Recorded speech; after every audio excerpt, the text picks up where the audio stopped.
ஒரே இனத்தை சேர்ந்த 2 கேக் ஆர்டர் தாங்க பார்க்க போகிறோம். அதுதான் ஒயிட் ஃபாரஸ்ட்டும் பிளாக் ஃபாரஸ்ட்டும். ஆனால் இந்த ரெண்டுமே வேறு வேறு கஸ்டமர் கொடுத்தது தான். அதில் நம்ம ஃபஸ்ட்டு பார்க்க போகிறது ஒயிட் ஃபாரஸ்ட் கேக்கு தான். இந்த கஸ்டமர் எதுவுமே எழுத வேண்டாம், இது வேறு ஒருத்தவங்களுக்கு சாப்பிட்றதுக்காக நாங்கள் வாங்கி கொடுக்க போகிறோம், அதனால் நீங்கள் நார்மல் ஒயிட் ஃபாரஸ்ட் டிசைனே போட்டு கொடுங்க அப்படின்னு சொன்னாங்க.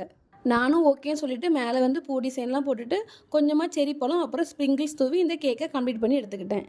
ரெண்டாவது கேக் 1/2 கிலோவில் பிளாக் ஃபாரஸ்ட் கேக்கு. இதில் நான் ஒயிட் சாக்லேட் கனாஷில் கொஞ்சமாக பிளாக் கலர் ஆட் பண்ணி டிப்பிங் மாதிரி போட்டு எடுத்துகிட்டு மேலே ரோசட்டா டிசைன் போட்டுட்டு கீழே சின்ன பூ டிசைன் மாதிரி போட்டு எடுத்துக்கிட்டேன். கேக் மேலே டார்க் சாக்லேட்டை துருவி சேர்க்காம அதுக்கு பதிலாக ஹார்ட் ஷேப்பில் சாக்லேட் மாதிரி செஞ்சு எடுத்துக்கிட்டேன். அது மேலேயே ஹாப்பி பர்த்டே அப்பான்னு எழுதி கஸ்டமருக்கு ஸ்ப்ரிங்கிள்ஸ்லாம் தூவி டெலிவரியும் பண்ணியாச்சு. பார்த்துட்டு கஸ்டமர் பிளாக் ஃபாரஸ்ட் பிளாக் கலரில் தானே இருக்கணும், ஏன் ஒயிட் கலர் இருக்குன்னு கேட்டுட்டாங்க. அதுக்கு நான் அக்கா கேக் பிளாக் கலரில் தான் இருக்கும், நான் டெக்கரேஷன் வித்தியாசமாக இருக்கட்டுமே ட்ரை பண்ணேங்க்கா அப்படின்னேன். அப்போ அவங்க டேட் எழுத மறந்துட்டீங்கக்கான்னாங்க. சரின்னு சொல்லி டேட்டை மட்டும் எழுதி மறுபடியும் அவங்களுக்கு டெலிவரி கொடுத்தாச்சு.